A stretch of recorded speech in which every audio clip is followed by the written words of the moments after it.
আজ আমরা এসেছি কালিম্পংয়ের ঐতিহাসিক গৌরীপুর হাউস দর্শনে। আমাদের দর্শক শ্রোতাদের সঙ্গে ঘুরে ঘুরে দেখব, জানব গৌরীপুর হাউস সম্পর্কে। গৌরীপুর হাউস কেন এরকম নাম? গৌরীপুর নামে দুটি জায়গা আছে। একটি অসমের বিখ্যাত অভিনেতা প্রমথেশ বড়ুয়ার বাড়ি, ধুবড়ির কাছে ব্রহ্মপুত্র নদের ধারে। বাড়িটির নাম মাটিয়াবাগ প্যালেস। তা আরেকটি গৌরীপুর কোথায়? দ্বিতীয়টি হল ময়মনসিংহ জেলার গৌরীপুর। আমাদের কালিম্পংয়ের বাড়িটি দ্বিতীয় গৌরীপুরের নামে, গৌরীপুর হাউস। গৌরীপুরের জমিদার ব্রজেন্দ্র কিশোর রায়চৌধুরী তাঁর গ্রীষ্মাবাস হিসেবেই এই বাড়িটি নির্মাণ করেন। বাড়িটি কালের অবহেলায় প্রায় ধ্বংস হতে বসেছিল। পশ্চিমবঙ্গ সরকারের সময়োচিত কার্যকর পদক্ষেপের ফলে আবার সেটি নতুন প্রাণ ফিরে পেতে চলেছে। কারণ গৌরীপুর হাউস কালিম্পং বাসীদের কাছে একটি অহংকার। কিন্তু কালিম্পংয়ে তো এ ধরনের পুরনো বাড়ি অনেক রয়েছে। তাহলে গৌরীপুর হাউসের বৈশিষ্ট্য আলাদা করে কোথায়?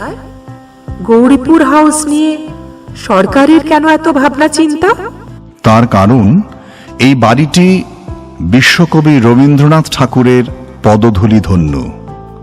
1939 এবং 1940 সালে রবীন্দ্রনাথ তিনবার এই বাড়ির আতিথ্য গ্রহণ করেছিলেন, লিখেছিলেন অনেকগুলি কবিতা তার জন্মদিন কাব্যগ্রন্থের জন্যে।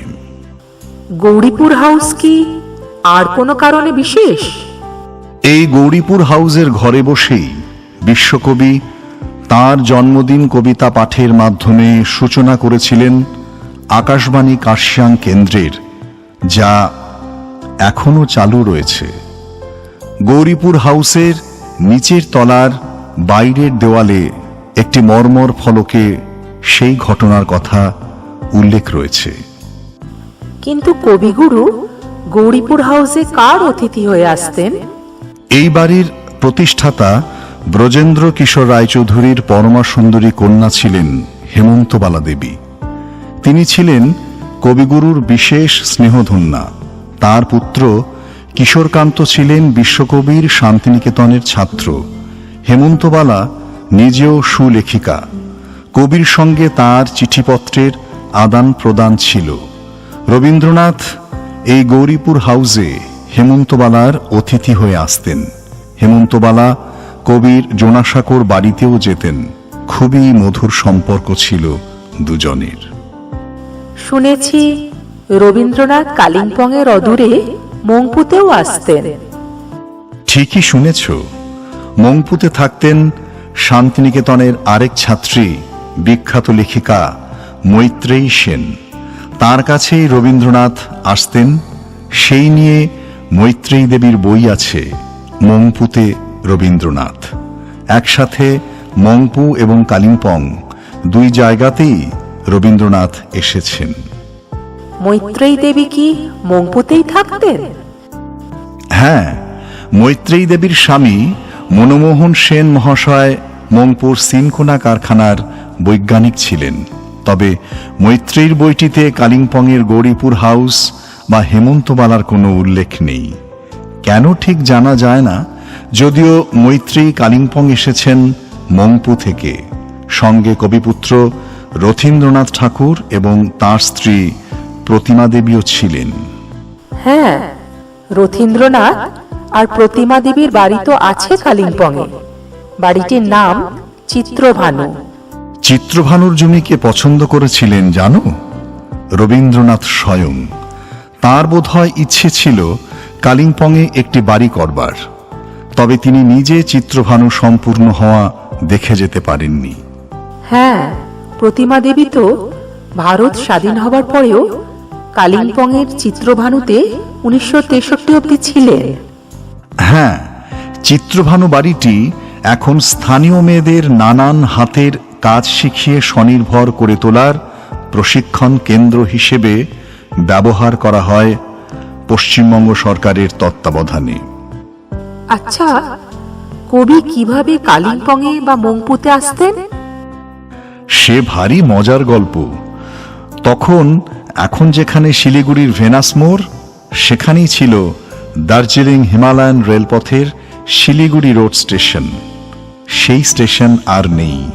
সেখান থেকেই এক সময় ছাড়ত দার্জিলিংয়ের টয় ট্রেন, যা এখন শিলিগুড়ি জংশন স্টেশন থেকে ছাড়ে, আর ছাড়ত কালিম্পংয়ের তিস্তা ভ্যালি রেলপথের ছোট ট্রেন।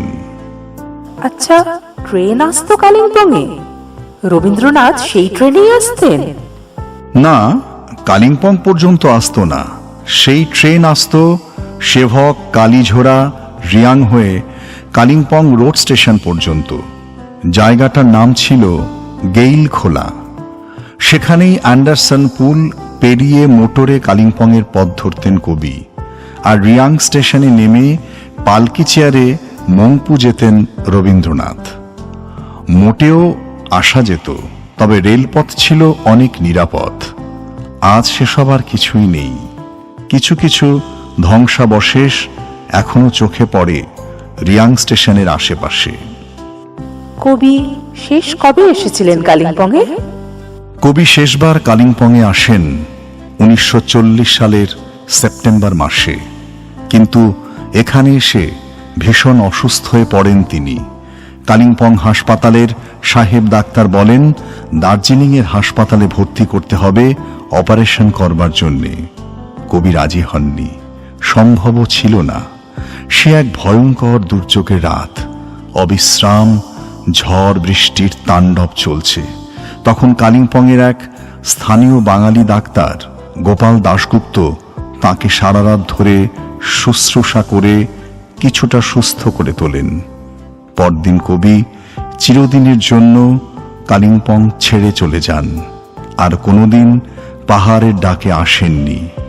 এর 1 বছর পর তাঁর মহাপ্রয়াণ ঘটে। আজও তিনি কালিম্পংয়ের হৃদয়ের স্বর্ণ সিংহাসনে বিরাজ করছেন। আমাদের প্রাণের ঠাকুর রবীন্দ্রনাথ ঠাকুর।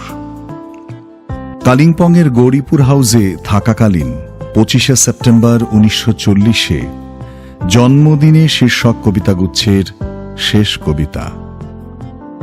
পাহাড়ের নীলে আর দিগন্তের নীলে, শূন্যে আর ধরাতলে, মন্ত্র বাঁধে ছন্দে আর মিলে।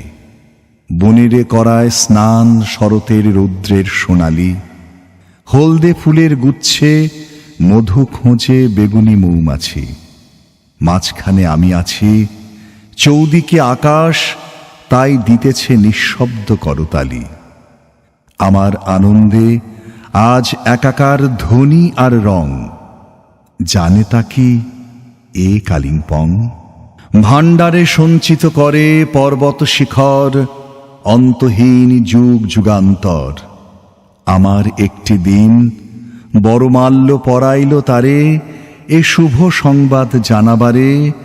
অন্তরিক্ষে দূর হতে দূরে অনাহত সুরে, প্রভাতে সোনার ঘণ্টা বাজে ঢং ঢং। শুনিছে কি এ কালিম্পং? আপনারা শুনলেন রবীন্দ্রনাথ ও কালিম্পংয়ের গৌরীপুর হাউস। লেখনীতে ডক্টর তমাল কুমার ঘোষ এবং কণ্ঠে শ্রী সুমন্ত রায় ও তন্নিষ্ঠা ঘোষ মান্না।